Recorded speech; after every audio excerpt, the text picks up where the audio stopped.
रमजान का महीना है, इफ्तार के साथ सियासी इफ्तार का महीना भी ये होता है।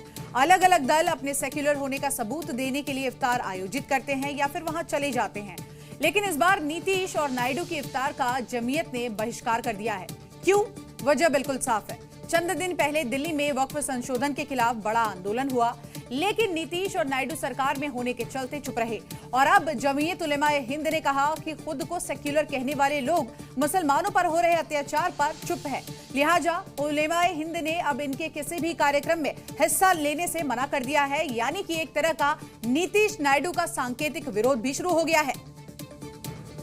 लेकिन नीतीश कुमार चंद्रबाबू नायडू की ये मजबूरी है कि वो बीजेपी के साथ सरकार में शामिल है। अब अपनी ही सरकार के संशोधन बिल के खिलाफ भला कैसे खड़े हो। लेकिन दिल्ली में प्रदर्शन वाले दिन समाजवादी पार्टी ने इसी का फायदा उठाकर एक चिंगारी भड़काई, जो कि अब आग बन गई है। क्या देखना है कि आंध्रा वाले क्या करते हैं, बिहार वाले क्या करते हैं। जो लोग मुसलमान भाइयों के हमदर्द होने की लंबी लंबी बातें करते हैं। धर्मेंद्र यादव का ये बयान महज 5 दिन पुराना है और आज उसी डिमांड पर जमीयत उलेमाए हिंद ने मोहर लगाते हुए लिखा, खुद को सेक्युलर कहने वाले वो लोग जो मुसलमानों पर हो रहे अत्याचार और अन्याय पर चुप है और मौजूदा सरकार का हिस्सा बने हुए हैं। अब जमीयत उलेमाए हिंद ऐसे लोगों के किसी भी कार्यक्रम में हिस्सा नहीं लेगी, चाहे वो इफ्तार पार्टी हो, ईद मिलन हो या फिर अन्य कोई आयोजन हो। अगर नीतीश के खिलाफ बिहार में इसे मुस्लिमों की बगावत माने तो आंकड़ों को समझना बेहद जरूरी है। बिहार में 17% के करीब मुस्लिम आबादी है। प्रदेश की 243 सीटों में से 38 ऐसी हैं जहां पर मुस्लिम वोटर 20% से ज्यादा है। जमीयत का ये बहिष्कार कहीं न कहीं नीतीश के मुस्लिम वोट बैंक का खेल बिगाड़ेगा। जबकि चंद्रबाबू की बात करें तो फिलहाल उन्हें चुनाव की कोई चिंता नहीं है।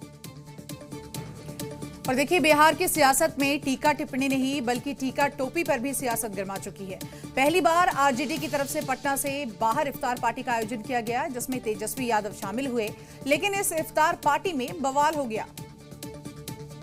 तेजस्वी यादव शाही खजूर का स्वाद चख रहे हैं, 20% वोट बैंक को पाले में लाने का संदेश दे रहे हैं। ठीक दूसरी तरफ तेजस्वी यादव के सामने आरजेडी कार्यकर्ता और भाईजान इफ्तार पार्टी के पकवान लूट रहे हैं।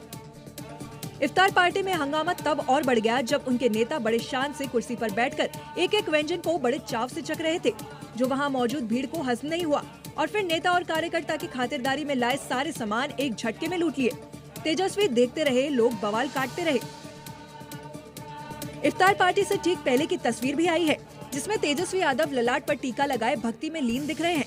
दरभंगा के प्राचीन देवी अहिल्या स्थान में पूजा पाठ कर रहे हैं और प्रदेश की सुख शांति की कामना कर रहे हैं, जिसे पॉलिटिकल स्टंट बताया जा रहा है।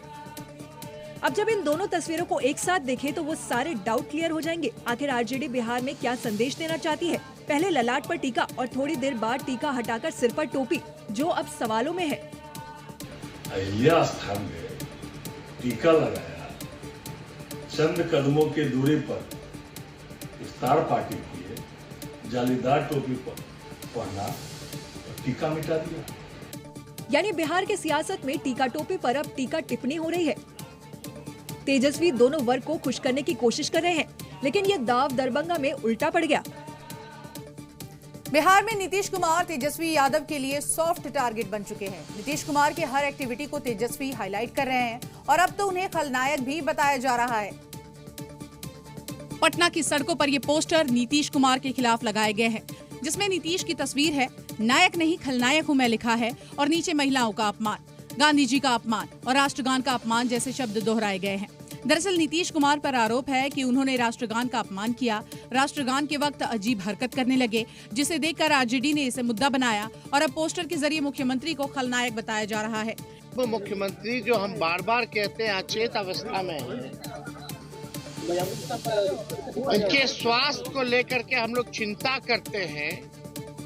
अब हम लोग चाहते हैं कि जो राष्ट्रगान का अपमान इन्होंने किया है, देश के 140 करोड़ जनता से वो माफी मांगे आज सदन में। नीतीश कुमार के स्वास्थ्य की चिंता और माफी मांगने के पीछे आगामी विधानसभा चुनाव का एजेंडा छिपा है। आरजेडी को पता है कि जब तक नीतीश कुमार सियासत में एक्टिव है, तेजस्वी यादव मुख्यमंत्री की कुर्सी पर बमुश्किल बैठ पाएंगे। ऐसे में अब उसी नीतीश कुमार के खिलाफ खुद तेजस्वी यादव फ्रंट फुट पर आकर अपमान पर घमासान का ऐलान कर चुके हैं।